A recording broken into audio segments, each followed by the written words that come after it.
এক ইচ্ছাধারী নাগিনীর দুইটি ডিম ছিল, কিন্তু যখন সে কাজের জন্য বাহিরে গেল তখন আকাশ হতে একটি ডিম ওই ডিম দুটির কাছে পড়ে। নাগিন যখন কাজ শেষে ফিরল তখন সে তার ডিম দুটির কাছে নতুন আরেকটি ডিম দেখতে পায়। এরপর নাগিন ওই ডিমটিকে অনেক ভাঙার চেষ্টা করে, কিন্তু সে ব্যর্থ হলো। এরপর নাগিনের বন্ধু রাক্ষসীর কাছে ওই ডিমটিকে নিয়ে যায়। রাক্ষসী তার জাদু শক্তি দ্বারা ডিমটিকে ভাঙার চেষ্টা করে, কিন্তু সেও ব্যর্থ হলো। এরপরে নাগিন ওই জাদুর ডিমটিকে নিয়ে তার বন্ধু সীমার কাছে গেল এবং এই আশ্চর্য ডিমটির ব্যাপারে নাগিন তাকে সব খুলে বলল। সীমা ওই জাদুর ডিমটিকে তার ঘরের মেঝেতে খুব যত্ন সহকারে রেখে দিল। কিছুদিন কেটে যেতেই ওই ডিমটি ফেটে একটি মাছ বের হলো। এরপর সীমা একটি জল ভর্তি বলের ভিতরে ওই মাছটিকে রাখলো, কিন্তু কিছুদিন কেটে যেতে ওই মাছের আকার বলের থেকেও বড় হয়ে গেল। এরপর সীমা আরো বড় একটি বল এনে সেই বলের ভিতরে মাছটিকে রাখলো, কিন্তু কয়েকদিন যেতেই মাছটি আরো বড় হয়ে গেল। এরপর সীমা মাছটিকে নিয়ে একটি বড় কুয়োর ভিতরে রাখলো, কিন্তু কয়েকদিন কেটে যেতেই ওই মাছটি কুয়োর থেকেও আরো অনেক বড় হয়ে গেল।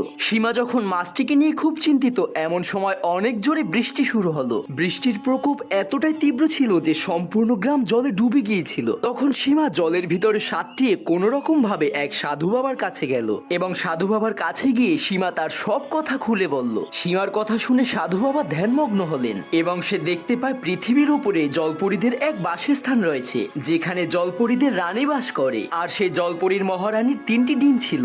একদিন এক তান্ত্রিক ওখানে আসে আর জলপরীর ডিম তিনটিকে চুরি করে নিয়ে যেতে ধরে। এমন সময় পাথরের সঙ্গে ধাক্কা খেয়ে তান্ত্রিক হোঁচট খেলো আর ডিম তিনটি তার হাত থেকে ছুটে পড়ায় একটি ডিম ওখান হতে পৃথিবীতে এসে পড়ে। এরপরে তান্ত্রিক বাকি ডিম দুটিকে নিয়ে তার এক গুহায় নিয়ে রাখে, আর সেই গুহার কথা তান্ত্রিক ছাড়া অন্য কেউ জানতো না।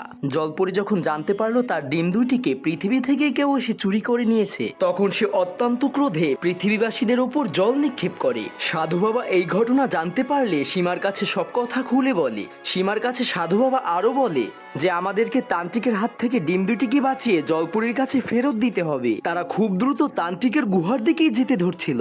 এমন সময় পথেই তারা দেখতে পায় একটি রাক্ষসী গাছের নিচে চাপা পড়ে আছে। তখন সাধু বাবা রাক্ষসীর কাছে তার পরিচয় জানতে চাইলো। তখন রাক্ষসী বলে, আমি আসলে কোনো রাক্ষসী নয়, আর আমি এই কথাও জানি যে আপনারা তান্ত্রিকের খোঁজে বেরিয়েছেন। আসলে আমি একজন জলপরী, আর রানী জলপরী পদ্মার বোন। যখন রানী জলপরীর ডিম তিনটিকে তান্ত্রিক চুরি করে নিল, তখন রানী জলপরী এই ডিম তিনটিকে খোঁজার দায়িত্ব আমার হাতে দিল, কিন্তু এই ডিমকে খোঁজা খুবই কষ্টের ছিল। এরপর আমি ডিম তিনটিকে খুঁজতে খুঁজতে পৃথিবীতে আসি। পৃথিবীতে অনেক খোঁজাখুঁজির পর হঠাৎ আমার চোখে এক গুহা পড়ে, যে গুহার মুখ হতে অনেক ধোঁয়া বের হচ্ছিল। আর ওই গুহার ভিতর হতে এক তান্ত্রিকের আওয়াজ পেলাম। আর মাত্র 1 মাস বাকি, এরপরে এই জলপরীর ডিমের সাহায্যে আমি পৃথিবীর সব থেকে শক্তিশালী হয়ে যাব। এমন সময় অন্য এক ব্যক্তি ওই গুহার মুখে প্রবেশ করলো। ঠিক একইভাবে আমিও গুহার মুখ হতে প্রবেশ করতে ধরলাম, কিন্তু কোনোভাবেই গুহার মধ্যে প্রবেশ করতে পারলাম না। আমি পৃথিবীতে আসার পূর্বে রানী জলপরী আমাকে এক ত্রিশূল দিয়েছিল। এরপর আমি সেই ত্রিশূল অস্ত্রের দ্বারা গুহার মুখে জাদু শক্তি প্রয়োগ করি। গুহার দরজার জাদু শক্তি তো ভেঙে গেল, কিন্তু জাদুর দরজা ভেঙে যাওয়ার শব্দে তান্ত্রিকের তন্ত্র সাধনা ভঙ্গ হয়ে গেল। এরপর তান্ত্রিক গুহা হতে বাইরে এলো, আর গুহার বাইরে এসেই তান্ত্রিক তার জাদু শক্তি আমার উপরে প্রয়োগ করে। তান্ত্রিকের প্রয়োগ করা জাদু শক্তি আমি সেই ত্রিশূল অস্ত্রের দ্বারা ঠেকিয়ে দিলাম। এরপরে তান্ত্রিক তার তন্ত্র সাধনার শক্তির দ্বারা এমন এক শক্তির প্রয়োগ করলো, যে শক্তির ফলে আমার হাত হতে ত্রিশূল অস্ত্র গায়েব হয়ে গেল। এরপরে তান্ত্রিক তার মায়া শক্তির দ্বারা হঠাৎ করেই আমার সামনে চলে এলো, আর এসেই সে আমার উপরে আক্রমণ করলো। আর সেই আক্রমণের ফলে আমি ওখান হতে অনেক দূরে ছিটকে পড়লাম। এরপর আমার ছিটকে পড়া স্থানে তান্ত্রিকও এসে পড়লো, আর সে তার জাদু শক্তির দ্বারা একটি গাছকে ভেঙে আমার শরীরের উপর ফেলে দিল।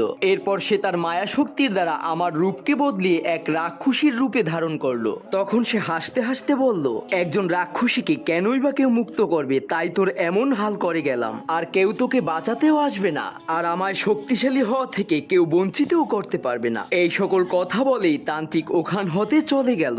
এই সকল ঘটনা রাক্ষসী রূপী জলপরী সাধু বাবার কাছে খুলে বলল। এরপর সাধু বাবা তার জাদু শক্তির দ্বারা রাক্ষসী রূপী জলপরীর শরীর হতে গাছকে সরিয়ে দিল। এরপর সাধু বাবা জলপরীকে ওই তান্ত্রিকের গুহার দিকে নিয়ে যেতে বলল। এরপরে রাক্ষসী রূপী জলপরী সাধু বাবা ও সীমা মিলে তান্ত্রিকের গুহার কাছে গেল। তো বন্ধুরা, এরপরে তাদের সঙ্গে কি ঘটনা ঘটে তা জানতে চাইলে পরের পার্টের জন্য অবশ্যই কমেন্টে নেক্সট পার্ট লিখুন।